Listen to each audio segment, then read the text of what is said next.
तुमरी शरण तुम्हारी आसा, तुम ही सज्जन सुहेले। राखो राखनहार दयाला, नानक करके गोले। राखो राखनहार दयाला, नानक करके गोले। जगत गुरु धन धन धन धन ਸਾਹਿਬ ਸ੍ਰੀ ਗੁਰੂ ਨਾਨਕ ਦੇਵ ਜੀ ਮਹਾਰਾਜ ਪਾਤਸ਼ਾਹ ਜੀ ਦੇ ਪਾਵਨ ਮੁਖਾਰਬਿੰਦ ਤੋਂ ਉਚਾਰਨ ਜਪਜੀ ਸਾਹਿਬ ਦੀ ਬਾਣੀ ਦੀ ਅਸੀਂ ਵਿਚਾਰ ਸਾਂਝੀ ਕਰ ਰਹੇ ਹਾਂ। ਅੱਜ 30ਵੀਂ ਪੌੜੀ ਤੋਂ ਵਿਚਾਰ ਆਰੰਭ ਹੋਣ ਜਾ ਰਹੀ ਹੈ। ਵਿਚਾਰ ਆਰੰਭ ਕਰਨ ਤੋਂ ਪਹਿਲਾਂ ਬਹੁਤ ਹੀ ਪਿਆਰ ਸਹਿਤ ਫਤਿਹ ਬੁਲਾਓ ਜੀ। ਵਾਹਿਗੁਰੂ ਜੀ ਕਾ ਖਾਲਸਾ, ਵਾਹਿਗੁਰੂ ਜੀ ਕੀ ਫਤਿਹ।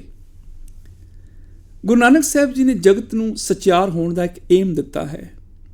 ਕਿਵੇਂ ਸਚਿਆਰਾ ਹੋਈ ਹੈ, ਕਿਵੇਂ ਕੂੜਾ ਟੁੱਟੇ ਪਾਲ, ਤੇ ਇਹਦਾ ਇੱਕੋ ਇੱਕ ਸਾਧਨ ਹੈ ਹੁਕਮ ਰਜ਼ਾਈ ਚੱਲਣਾ ਨਾਨਕ ਲਿਖਿਆ ਨਾਲ। ਜਦੋਂ ਤੋਂ ਜਗਤ ਬਣਿਆ ਉਦੋਂ ਤੋਂ ਹੀ ਇਹ ਨਿਯਮ ਨਾਲ ਹੀ ਲਿਖਿਆ ਚੱਲਿਆ ਆ ਰਿਹਾ ਹੈ, ਹੁਕਮੀ ਦੇ ਹੁਕਮ ਵਿੱਚ ਆ ਜਾਣਾ, ਰੱਬੀ ਨਿਯਮਾਂ ਦੇ ਮੁਤਾਬਕ ਜ਼ਿੰਦਗੀ ਨੂੰ ਜਿਉਣਾ, ਤੇ ਇਸ ਤਰ੍ਹਾਂ ਮਨੁੱਖ ਸਚਿਆਰ ਹੋ ਸਕਦਾ ਹੈ। ਤੇ ਸਚਿਆਰ ਮਨੁੱਖ ਰੱਬ ਦਾ ਰੂਪ ਹੁੰਦਾ ਹੈ। ਜੇ ਸਾਰੀ ਦੁਨੀਆ ਦੇ ਲੋਕ ਰੱਬੀ ਗੁਣਾਂ ਨੂੰ ਧਾਰਨ ਕਰ ਲੈਣ, ਸਾਰਿਆਂ ਦੇ ਵਿੱਚੋਂ ਸਚਿਆਰ ਪ੍ਰਭੂ ਪ੍ਰਗਟ ਹੋ ਜਾਏ, ਸਚਿਆਰ ਹੀ ਸਾਰੇ ਹੋ ਜਾਣ। ਇਸੇ ਤਹਿਤ ਗੁਰੂ ਨਾਨਕ ਪਾਤਸ਼ਾਹ ਅੱਜ ਸਾਡੇ ਜੀਵਾਂ ਤੇ ਮਹਿਰਾਮਤ ਕਰ ਰਹੇ ਹਨ। ਏਕਾ ਮਾਈ ਜੁਗਤ ਵਿਆਈ, ਤਿੰਨ ਚੇਲੇ ਪਰਵਾਨ। ਇਸ ਪੌੜੀ ਦੇ ਨਾਲ ਸਨਾਤਨ ਮਤ ਦੀ ਇੱਕ ਕਹਾਣੀ ਜੁੜੀ ਹੋਈ ਹੈ। ਪਰ ਜਦੋਂ ਅਸੀਂ ਜੋਗੀਆਂ ਦੀ ਵਿਚਾਰ ਦੀ ਲੜੀ ਨੂੰ ਅੱਗੇ ਤੋਰਦੇ ਹਾਂ, ਤੇ ਇੱਕ ਹੋਰ ਵਿਚਾਰ ਜੋ ਗੁਰਮਤਿ ਦੇ ਜ਼ਿਆਦਾ ਨੇੜੇ ਜਾਪਦੀ ਹੈ ਉਹ ਸਾਹਮਣੇ ਆਉਂਦੀ ਹੈ। ਉਹ ਕਿਹੜੀ ਹੈ? ਏਕਾ ਮਾਈ, ਇੱਕ ਮਾਇਆ ਹੈ। ਮਾਇਆ ਇੱਕ ਸ਼ਕਤੀ ਮੰਨੀ ਗਈ ਸਨਾਤਨ ਮਤ ਦੇ ਵਿੱਚ। ਬਹੁਤ ਸਾਰੇ ਐਸੇ ਮਤ ਨੇ ਜਿਨ੍ਹਾਂ ਮਤਾਂ ਦੇ ਵਿੱਚ ਰੱਬ ਦੇ ਬਰਾਬਰ ਇੱਕ ਹੋਰ ਵੀ ਸ਼ਕਤੀ ਦਿਖਾਈ ਗਈ ਕਿ ਇਹ ਬ੍ਰਹਮ ਹੈ, ਇਹ ਨਾਲ ਮਾਇਆ ਹੈ, ਮਾਇਆ ਦੀ ਵੀ ਆਪਣੀ ਸ਼ਕਤੀ ਹੈ। ਜਾਂ ਕੁਝ ਮਤਾਂ ਦੇ ਵਿੱਚ ਇਹ ਗੋਡ ਹੈ, ਇਹਦੇ ਨਾਲ ਇਹ ਸ਼ੈਤਾਨ ਵੀ ਹੈ, ਸ਼ੈਤਾਨ ਦੀ ਵੱਖਰੀ ਸ਼ਕਤੀ ਮੰਨੀ ਗਈ। ਰੱਬ ਦੇ ਪੈਰਲਲ ਮੰਨਿਆ ਗਿਆ ਕਿਸੇ ਥਾਂ ਤੇ ਮਾਇਆ ਨੂੰ, ਕਿਸੇ ਥਾਂ ਤੇ ਸ਼ੈਤਾਨ ਨੂੰ, ਕਿਸੇ ਥਾਂ ਤੇ ਕਿਸੇ ਹੋਰ ਚੀਜ਼ ਨੂੰ। ਪਰ ਗੁਰੂ ਜੀ ਨੇ ਸਮਗਰ ਗੁਰਬਾਣੀ ਵਿੱਚ ਰੱਬ ਦੇ ਬਰਾਬਰ ਕਿਸੇ ਹੋਰ ਸ਼ਕਤੀ ਨੂੰ ਮੰਨਿਆ ਹੀ ਨਹੀਂ ਹੈ। ਪ੍ਰਭੂ ਹੀ ਸਰਵ ਸ਼ਕਤੀਮਾਨ ਹੈ। ਕੋਈ ਉਸ ਸਰਵ ਸ਼ਕਤੀਮਾਨ ਦੇ ਪੈਰਲਲ ਹੋ ਹੀ ਨਹੀਂ ਸਕਦਾ, ਕਿਉਂਕਿ ਜੇ ਰੱਬ ਵਿਆਪਕ ਹੈ, ਕਣ ਕਣ ਵਿੱਚ ਰੱਬ ਹੀ ਹੈ, ਤੇ ਐਸਾ ਕਿਹੜਾ ਕਣ ਹੋਏਗਾ ਜਿੱਥੇ ਰੱਬ ਨਹੀਂ ਹੋਏਗਾ, ਉਹ ਸ਼ਕਤੀ ਰਹਿੰਦੀ ਹੋਏਗੀ। ਜਿੱਥੇ ਸ਼ਕਤੀ ਦਾ ਰਾਜ ਚੱਲਦਾ ਹੋਏਗਾ, ਉਹਦਾ ਹੁਕਮ ਚੱਲਦਾ ਹੋਏਗਾ, ਰੱਬ ਦਾ ਨਹੀਂ। ਗੁਰੂ ਜੀ ਤੇ ਆਖਦੇ ਨੇ, ਹੁਕਮੇ ਅੰਦਰ ਸਭ ਕੋ, ਬਾਹਰ ਹੁਕਮ ਨਾ ਕੋਏ। ਕੋਈ ਐਸੀ ਸ਼ਕਤੀ ਹੈ ਹੀ ਨਹੀਂ ਜਿਹੜੀ ਦੀ ਹੁਕਮ ਤੋਂ ਬਾਹਰ ਹੋਵੇ। ਇਸ ਕਰਕੇ ਗੁਰੂ ਜੀ ਨੇ ਕਿਸੇ ਸ਼ੈਤਾਨ, ਕਿਸੇ ਮਾਇਆ ਨੂੰ ਰੱਬ ਦੇ ਬਰਾਬਰ ਮੰਨਿਆ ਹੀ ਨਹੀਂ ਹੈ। ਕੋਈ ਰੱਬ ਦੇ ਬਰਾਬਰ ਸ਼ਕਤੀਮਾਨ ਹੈ ਹੀ ਨਹੀਂ। ਸਰਵ ਸ਼ਕਤੀਮਾਨ ਕੇਵਲ ਤੇ ਕੇਵਲ ਇੱਕ ਪ੍ਰਭੂ ਹੈ, ਔਰ ਕੁੱਲ ਕਾਇਨਾਤ ਉਹਦੇ ਨਿਯਮਾਂ ਦੇ ਹੁਕਮਾਂ ਦੇ ਅਧੀਨ ਚੱਲ ਰਹੀ ਹੈ। ਇੱਥੇ ਮਾਇਆ ਦਾ ਮਤਲਬ ਕੋਈ ਸ਼ਕਤੀ ਨਹੀਂ ਹੈ। ਏਕਾ ਮਾਈ, ਇੱਕ ਮਾਇਆ, ਮਾਇਆ ਹੈ ਇੱਕ ਸੋਚ। ਜਦੋਂ ਅਸੀਂ ਮਾਇਆ ਸ਼ਬਦ ਗੁਰਬਾਣੀ ਚੋਂ ਪੜ੍ਹਦੇ ਹਾਂ, ਕਈ ਵਾਰੀ ਬਾਹਰਲੇ ਗ੍ਰੰਥਾਂ ਚੋਂ ਅਰਥ ਲੱਭਣੇ ਸ਼ੁਰੂ ਕਰ ਦਿੰਦੇ ਹਾਂ, ਪਰ ਗੁਰਬਾਣੀ ਦੇ ਸ਼ਬਦਾਂ ਦੇ ਅਰਥ ਗੁਰਬਾਣੀ ਚੋਂ ਲੱਭਾਂਗੇ ਤੇ ਵਿਆਖਿਆ ਸਪਸ਼ਟ ਹੋ ਜਾਏਗੀ। ਮਾਇਆ ਕੀ ਹੈ? ਗੁਰੂ ਅਮਰਦਾਸ ਪਾਤਸ਼ਾਹ ਜੀ ਆਖਦੇ ਨੇ, ਮਾਇਆ ਇੱਕ ਸੋਚ ਹੈ, ਉਹ ਵਾਲੀ ਸੋਚ ਜਿਹੜੀ ਰੱਬ ਨੂੰ ਭੁਲਾ ਦਿੰਦੀ ਹੈ। ਜਿਸ ਸੋਚ ਵਿੱਚ ਪ੍ਰਭੂ ਯਾਦ ਨਹੀਂ ਆਉਂਦਾ, ਜਿਸ ਸੋਚ ਵਿੱਚ ਪ੍ਰਭੂ ਨਹੀਂ ਨਜ਼ਰ ਆਉਂਦਾ, ਆਪਣੇ ਤੇ ਬੇਗਾਨੇ ਨਜ਼ਰ ਆਉਂਦੇ ਨੇ। ਇਹ ਮੇਰਾ ਆਪਣਾ ਹੈ, ਉਹ ਬੇਗਾਨਾ ਹੈ, ਇਹ ਮਿੱਤਰ ਹੈ, ਉਹ ਦੁਸ਼ਮਣ ਹੈ, ਇਹ ਮੇਰਾ ਬੱਚਾ ਹੈ, ਉਹ ਦੂਸਰੇ ਦਾ ਬੱਚਾ ਹੈ। ਜਿੱਥੇ ਆ ਸਵਾਰਥੀ ਭਾਵਨਾ ਆ ਜਾਂਦੀ ਹੈ, ਮੇਰ ਤੇਰ ਦੇ ਵਿਤਕਰੇ ਆ ਜਾਂਦੇ ਨੇ, ਮੋਹ ਆ ਜਾਂਦਾ ਹੈ, ਇਹ ਮੇਰੇ ਆਪਣੇ, ਉਹ ਬੇਗਾਨੇ, ਉਸ ਸੋਚ ਦਾ ਨਾਮ ਹੈ ਮਾਇਆ। ਉਹ ਸੋਚ ਸਾਨੂੰ ਰੱਬ ਤੋਂ ਦੂਰ ਕਰ ਦਿੰਦੀ ਹੈ। ਗੁਰੂ ਅਮਰਦਾਸ ਸਾਹਿਬ ਜੀ ਦੇ ਬਚਨ, ਇਹ ਮਾਇਆ ਜਿਤ ਹਰ ਵਿਸਰੈ। ਇਸ ਸੋਚ ਦਾ ਨਾਮ ਮਾਇਆ ਹੈ, ਜਿਸ ਸੋਚ ਦੇ ਨਾਲ ਰੱਬ ਭੁੱਲ ਜਾਂਦਾ ਹੈ, ਜਿਸ ਸੋਚ ਵਿੱਚੋਂ ਰੱਬ ਯਾਦ ਨਾ ਰਵੇ, ਉਸ ਸੋਚ ਦਾ ਨਾਮ ਹੈ ਮਾਇਆ। ਇਹ ਸੋਚ ਕੀ ਕਰਦੀ ਹੈ? ਫਿਰ ਸਾਰਿਆਂ 'ਚੋਂ ਰੱਬ ਦੇਖਣਾ ਭੁੱਲ ਜਾਂਦੀ ਹੈ, ਆਪਣੇ ਤੇ ਬੇਗਾਨੇ ਦੇਖਣ ਲੱਗ ਜਾਂਦੀ ਹੈ।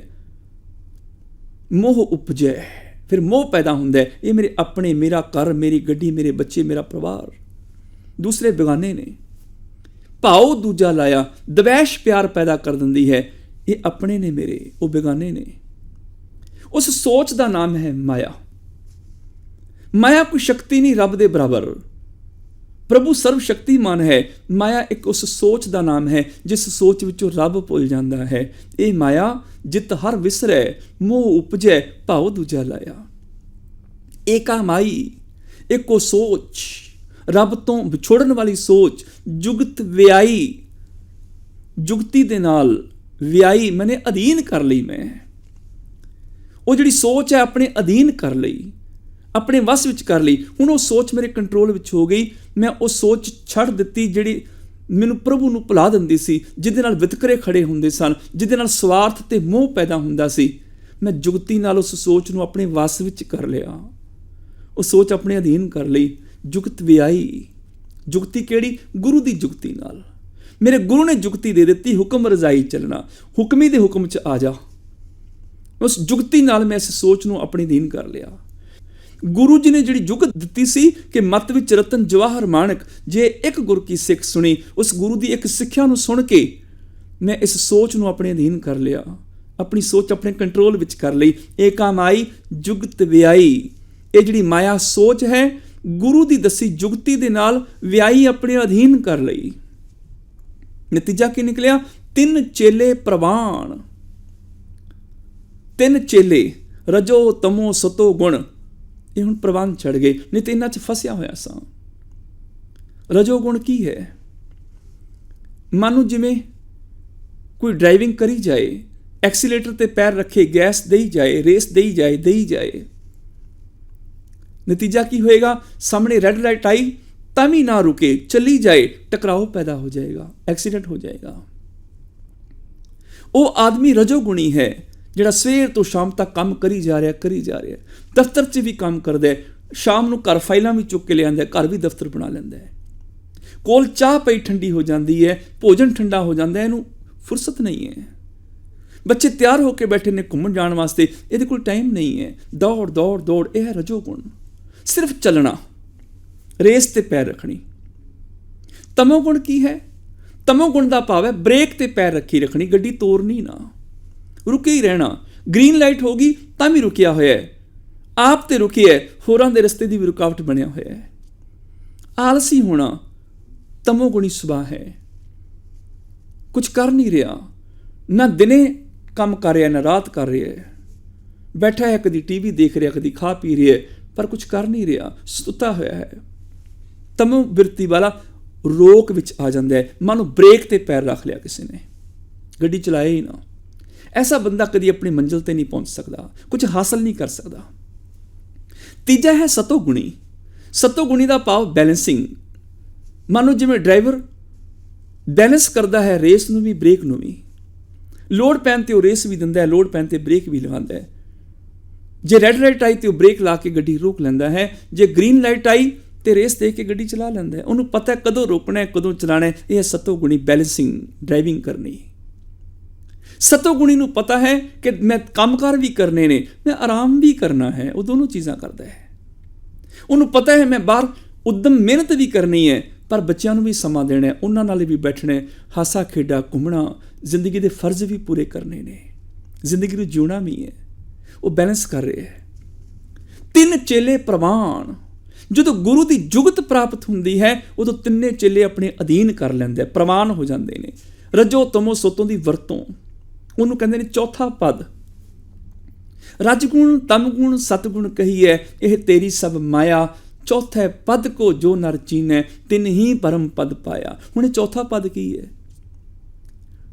ਡਰਾਈਵਿੰਗ ਆਉਂਦੀ ਹੈ, ਰੇਸ ਵੀ ਟਾਈਮ ਤੇ ਦਿੰਦਾ ਹੈ, ਬ੍ਰੇਕ ਵੀ ਟਾਈਮ ਤੇ ਲਗਾਉਂਦਾ ਹੈ, ਗੱਡੀ ਚਲਾਉਣੀ ਆਉਂਦੀ ਹੈ, ਇਹਨੇ ਆਪਣਾ ਸਟੀਅਰਿੰਗ ਬੈਲੈਂਸ 'ਚ ਕੀਤਾ ਹੋਇਆ ਹੈ।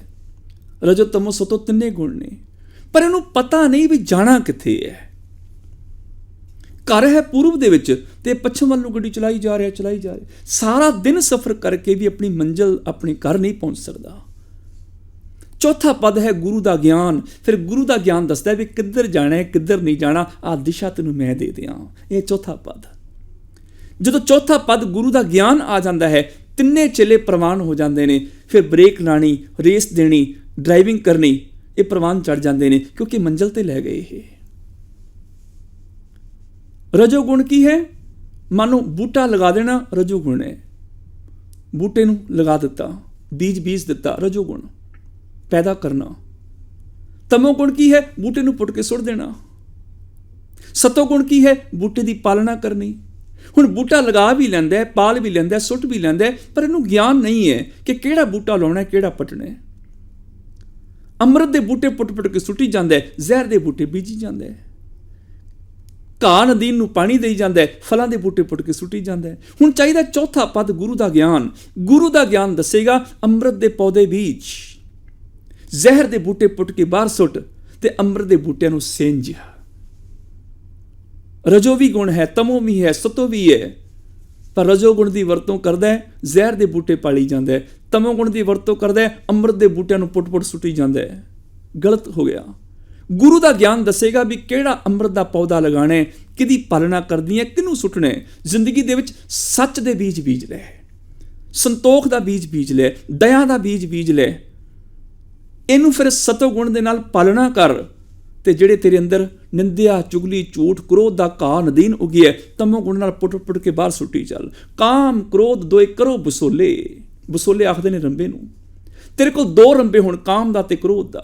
ਕਾਮ ਮੈਨੇ ਪਿਆਰ ਨਾਲ ਗੁਣਾਂ ਦੇ ਬੂਟੇ ਨੂੰ ਪਾਲੀ ਜਾਈ, ਸਿੰਜੀ ਜਾਈ, ਗੋਡੀ ਕਰੀ ਜਾਈ, ਤੇ ਕ੍ਰੋਧ ਦੇ ਰੰਬੇ ਦੇ ਨਾਲ ਘਾਹ ਨਦੀਨ ਵਿਕਾਰਾਂ ਦੇ ਬੂਟੇ ਪੁੱਟ ਕੇ ਸੁੱਟੀ ਜਾਈ। ਕਾਮ ਕ੍ਰੋਧ ਦੋਏ ਕਰੋ ਬਸੋਲੇ, ਗੋਡੋ ਧਰਤੀ ਪਾਈ, ਜਿਉਂ ਗੋਡੋ ਤਿਉਂ ਤੁਮ ਸੁਖ ਪਾਵੋ, ਕਿਰਤ ਨ ਮਿਟਿਆ ਜਾਈ। ਇਹ ਹੈ ਚੌਥਾ ਪਦ ਗੁਰੂ ਦਾ ਗਿਆਨ। ਜਾਣਾ ਕਿੱਧਰ ਹੈ? ਦੇਖੀ ਨਸ਼ਿਆਂ ਵਾਲੇ ਪਾਸੇ ਨਾ ਜਾਈ, ਵਿਕਾਰਾਂ ਵਾਲੇ ਪਾਸੇ ਨਾ ਜਾਈ। ਸਿੱਖ ਦੇ ਪੈਰ ਦੋ ਜਗ੍ਹਾ ਹੀ ਜਾਂਦੇ ਨੇ, ਤੀਜੀ ਜਗ੍ਹਾ ਜਾਂਦੇ ਹੀ ਨਹੀਂ। ਜਾਂ ਤੇ ਉਹ ਧਰਮ ਵਾਲੇ ਪਾਸੇ ਜਾਂਦੇ ਨੇ, ਗੁਰੂ ਦੇ ਦਰ ਉਪਦੇਸ਼ ਲੈਣ, ਤੇ ਜਾਂ ਸਮਾਜ ਦਾ ਭਲਾ ਕਰਨ ਜਾਂਦੇ ਨੇ, ਨੌਕਰੀ ਕਾਰ ਵਿਹਾਰ ਕਰਨ ਜਾਂਦੇ ਨੇ, ਤਾਂ ਕਿ ਪਰਿਵਾਰ ਦੀਆਂ ਲੋੜਾਂ ਪੂਰੀਆਂ ਹੋਣ, ਗਰੀਬ ਦੀ ਮਦਦ ਹੋ ਸਕੇ, ਸਮਾਜ ਦਾ ਭਲਾ ਹੋ ਸਕੇ। ਗੁਰ ਚਰਣੀ ਸਾਧ ਸੰਗਤੀ ਨਿਤ ਚਲ ਜਾਂਦੇ, ਵਤਨ ਪਰਉਪਕਾਰ ਨੂੰ ਕਰ ਪਾਰ ਵਸਾਉਂਦੇ। ਆ ਦੋ ਹੀ ਜਗ੍ਹਾ ਨੇ ਸਿੱਖ ਦੇ ਜਾਣ ਵਾਲੀਆਂ, ਤੀਜੀ ਜਗ੍ਹਾ ਜਾਂਦਾ ਹੀ ਨਹੀਂ ਇਹ। ਉਹ ਸੋਚ, ਉਹ ਮਾਇਆ, ਉਹ ਸੋਚ ਜਿਹੜੀ ਰੱਬ ਨੂੰ ਭੁਲਾ ਦਿੰਦੀ ਸੀ, ਗੁਰੂ ਦਾ ਗਿਆਨ, ਗੁਰੂ ਦੀ ਜੁਗਤੀ ਨਾਲ ਆਪਣੇ ਅਧੀਨ ਕਰ ਲਈ। ਏਕਾ ਮਾਈ ਜੁਗਤ ਵਿਆਈ, ਤੇ ਉਸੇ ਜੁਗਤੀ ਨਾਲ, ਉਸੇ ਗੁਰੂ ਦੇ ਗਿਆਨ ਦੇ ਨਾਲ ਤਿੰਨ ਚੇਲੇ ਪ੍ਰਵਾਨ, ਇਹ ਤਿੰਨੇ ਚੇਲੇ ਵੀ ਪ੍ਰਵਾਨ ਕਰ ਲਏ। ਸਤੋ ਵੀ ਸਫਲ ਹੋ ਗਿਆ, ਤਮੋ ਵੀ ਸਫਲ ਹੋ ਗਿਆ, ਰਜੋ ਵੀ ਸਫਲ ਹੋ ਗਿਆ। ਇਹਨਾਂ ਤਿੰਨਾਂ ਗੁਣਾਂ ਨੂੰ ਵਰਤਨ ਦੀ ਜਾਚ ਆ ਗਈ। ਇੱਕ ਸੰਸਾਰੀ, ਇੱਕ ਭੰਡਾਰੀ, ਇੱਕ ਲਾਏ ਦੀਵਾਨ। ਹੁਣ ਗੁਰੂ ਦੇ ਗਿਆਨ ਸਦਕਾ ਜੇ ਇੱਕ ਗੁਰ ਕੀ ਸਿੱਖ ਸੁਣੀ, ਉਹ ਜਿਹੜੀ ਸਿੱਖਿਆ ਸੁਣੀ ਸੀ, ਗੁਰੂ ਦੀ ਜੁਗਤੀ ਮਿਲੀ ਸੀ, ਉਸ ਗੁਰੂ ਦੀ ਜੁਗਤੀ ਨਾਲ ਗਿਆਨ ਪੈਦਾ ਹੋ ਗਿਆ। ਇੱਕ ਸੰਸਾਰੀ, ਇੱਕ ਪ੍ਰਭੂ ਹੀ ਸੰਸਾਰ ਪੈਦਾ ਕਰਨ ਵਾਲਾ ਹੈ। ਉਹ ਤੋਂ ਬਿਨਾਂ ਹੋਰ ਕੋਈ ਕਿਸੇ ਨੂੰ ਪੈਦਾ ਨਹੀਂ ਕਰਦਾ। ਸਾਚੇ ਤੇ ਪਵਨਾ ਪਿਆ, ਪਵਨੇ ਤੇ ਜਲ ਹੋਏ, ਜਲ ਤੇ ਤ੍ਰਿਭੁਵਨ ਸਾਜਿਆ, ਘਟ ਘਟ ਜੋਤ ਸਮੋਏ। ਆਪ ਹੀ ਉਹਨੇ ਸਭ ਨੂੰ ਸਾਜਿਆ, ਆਪੇ ਸਾਜੇ, ਆਪੇ ਰੰਗੇ, ਆਪੇ ਨਦਰ ਕਰੇ। ਉਹੀ ਪੈਦਾ ਕਰਨ ਵਾਲਾ ਹੈ। ਜਦੋਂ ਤੱਕ ਪ੍ਰਭੂ ਮਾਂ ਨਾ ਬਣੇ, ਪਿਓ ਨਾ ਬਣੇ, ਜੀਵ ਜਨਮ ਲੈ ਹੀ ਨਹੀਂ ਸਕਦਾ। ਹਰ ਆਪੇ ਮਾਤਾ, ਆਪੇ ਪਿਤਾ, ਜਿਨ ਜਿਉ ਉਪਾਏ ਜਗਤ ਦਿਖਾਇਆ। ਸਮਝ ਪੈ ਗਈ ਗੁਰੂ ਦੇ ਗਿਆਨ ਸਦਕਾ, ਇੱਕ ਸੰਸਾਰੀ, ਸੰਸਾਰੀ ਇੱਕ ਰੱਬ ਹੀ ਹੈ, ਇੱਕ ਪ੍ਰਭੂ ਹੀ ਹੈ, ਉਹੀ ਸੰਸਾਰ ਦੀ ਉਤਪਤੀ ਕਰਨ ਵਾਲਾ ਹੈ। ਇੱਕ ਭੰਡਾਰੀ, ਭੰਡਾਰਾ ਦੇਣ ਵਾਲੇ ਵੀ ਇੱਕ ਹੈ, ਉਹੀ ਪ੍ਰਭੂ ਸਭ ਨੂੰ ਪਾਲ ਰਿਹਾ ਹੈ। ਜਿਹਨੇ ਬੱਚਿਆਂ ਨੂੰ ਪੈਦਾ ਕੀਤਾ, ਉਹ ਬੱਚਿਆਂ ਦੀ ਪਾਲਣਾ ਵੀ ਆਪ ਕਰਦਾ ਹੈ। ਤੁਮ ਦਾਤੇ ਠਾਕੁਰ ਪ੍ਰਤਪਾਲਕ, ਨਾਇਕ ਖਸਮ ਹਮਾਰੇ, ਨਿਮਖ ਨਿਮਖ ਤੁਮ ਹੀ ਪ੍ਰਤਪਾਲੋ, ਹਮ ਬਾਰਿਕ ਤੁਮਰੇ ਤਾਰੇ। ਕੋਈ ਵੱਖਰੀ ਸ਼ਕਤੀ ਪੈਦਾ ਕਰਨ ਵਾਲੀ ਨਹੀਂ, ਕੋਈ ਵੱਖਰੀ ਸ਼ਕਤੀ ਭੋਜਨ ਦੇਣ ਵਾਲੀ ਨਹੀਂ। ਉਹ ਇੱਕ ਪ੍ਰਭੂ ਹੀ ਸੰਸਾਰੀ ਹੈ, ਉਹ ਇੱਕ ਪ੍ਰਭੂ ਹੀ ਭੰਡਾਰਾ ਦੇਣ ਵਾਲਾ ਹੈ। ਇੱਕ ਲਾਏ ਦੀਵਾਨ, ਉਹ ਇੱਕ ਪ੍ਰਭੂ ਹੀ ਤੇ ਮੌਤ ਦਾ ਦੀਵਾਨ ਲਾ ਕੇ ਬੈਠਾ ਹੈ। ਕੋਈ ਵੱਖਰੀ ਸ਼ਕਤੀ ਨੂੰ ਆਰਡਰ ਨਹੀਂ ਦਿੱਤਾ ਕਿ ਮੌਤ ਤੂੰ ਦੇਣੀ ਹੈ, ਉਹ ਵੀ ਉਹਦੇ ਹੱਥ ਵਿੱਚ ਹੈ। ਤੂੰ ਜਣੋਈ ਸਭ ਸੈ, ਜਨਮ ਤੂੰ ਦਿੰਦਾ ਸਭ ਨੂੰ, ਦੇ ਲੈਸੈਂ ਜਿੰਦ ਕਵਾਓ, ਆਪਣੇ ਹੁਕਮ 'ਚ ਜਿੰਦ ਵੀ ਤੂੰ ਆਪ ਵਾਪਸ ਲੈ ਰਹੇ ਹੈ। ਮਾਰੈ ਰਾਖੈ ਇੱਕ ਆਪ, ਮਾਨੂੰ ਕਿਆ ਕਿਛ ਨਹੀਂ ਹਾਥ। ਮੌਤ ਜੀਵਨ ਉਹਦੇ ਹੱਥ ਵਿੱਚ ਹੈ, ਪਾਲਣਾ ਉਹਦੇ ਹੱਥ ਵਿੱਚ ਹੈ।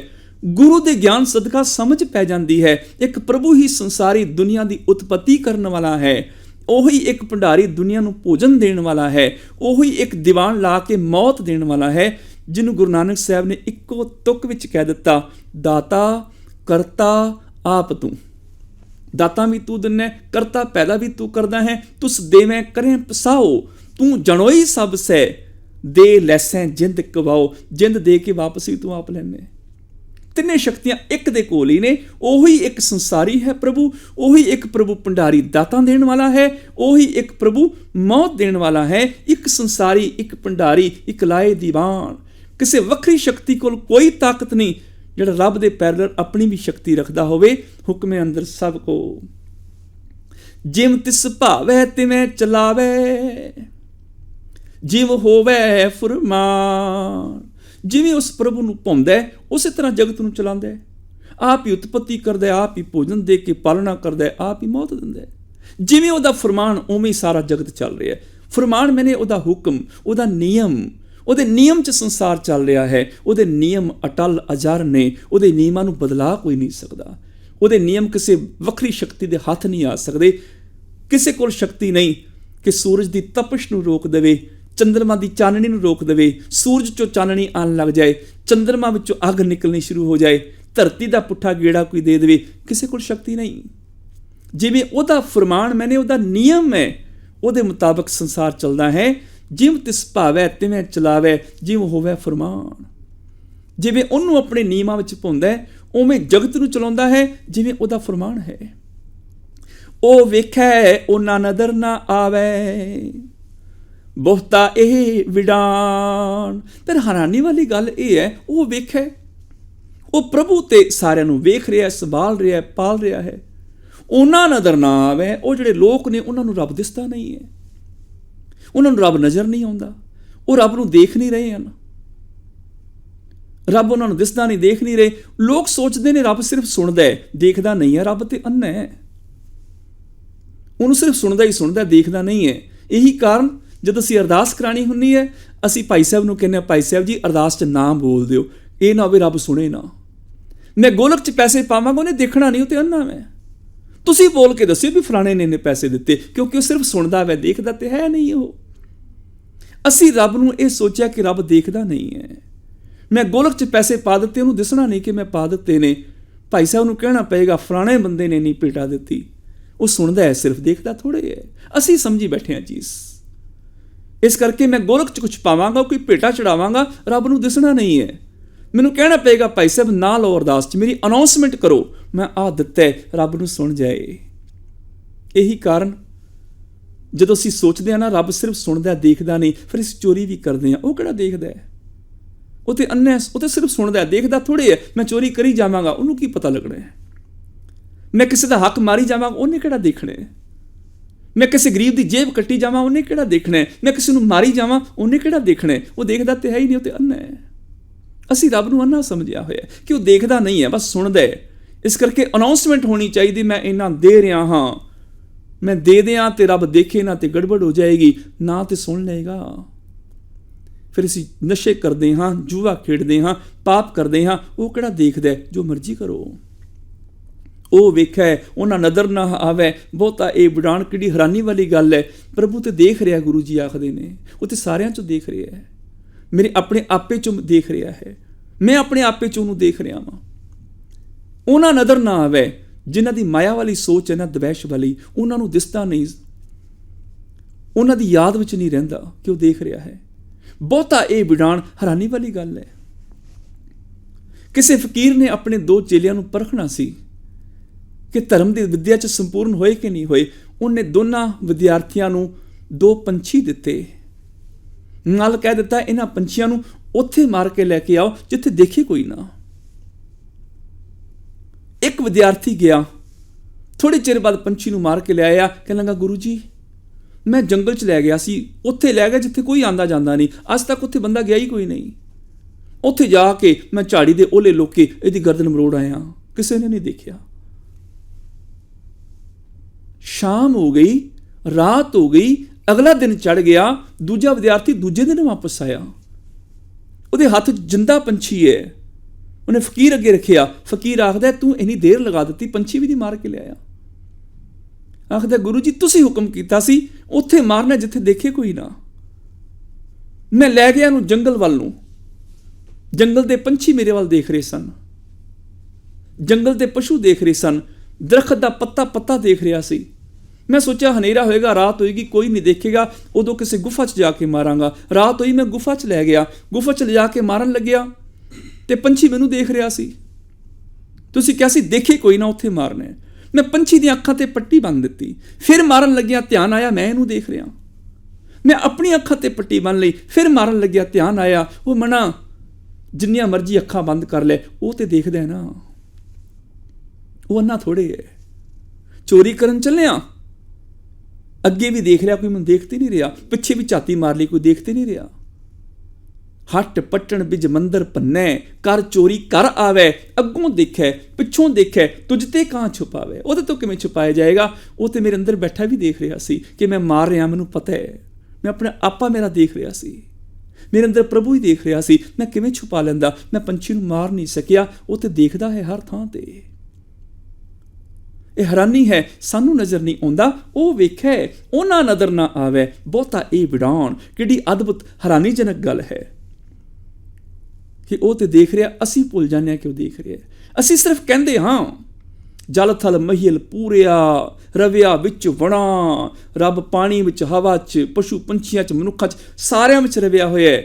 ਪਰ ਜਦੋਂ ਵਿਹਾਰ ਕਰਨਾ ਹੁੰਦਾ ਕਿਸੇ ਨਾਲ, ਸੋ ਪ੍ਰਭ ਚਿਤ ਨਾ ਆਵੇ, ਯਾਦ ਨਹੀਂ ਰਹਿੰਦਾ। ਇਹ ਹੈ ਸੋਚ ਜਿਹੜੀ ਰੱਬ ਨੂੰ ਭੁਲਾ ਦਿੰਦੀ ਹੈ।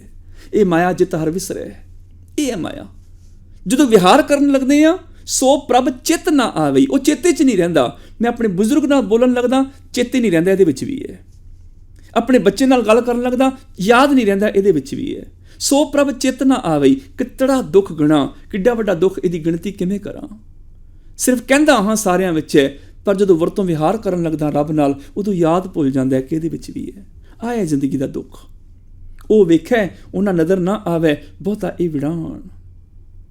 ਗੁਰੂ ਜੀ ਆਖਦੇ ਨੇ ਕਿ ਉਹ ਹਰ ਥਾਂ ਤੇ ਹੈ। ਜਰਾ ਚੁੱਕ, ਬੰਦਨ ਕਰ, ਨਮਸਕਾਰ ਕਰ, ਕਰ ਸਾਧੂ ਅੰਜਲੀ, ਪੁੰਨ ਵੱਡਾ ਹੈ, ਕਰ ਡੰਡੌਤ, ਪੁੰਨ ਵੱਡਾ ਹੈ, ਡੰਡੇ ਵੱਤ ਸਿੱਧਾ ਹੋ ਜਾ, ਚੁੱਕ ਤੇ ਸਹੀ। ਬੰਦਨਾ ਹਰ ਬੰਦਨਾ, ਗੁਣ ਗਾਵੋ ਗੋਪਾਲ ਰਹੇ, ਬੰਦਨ ਤੇ ਕਰ।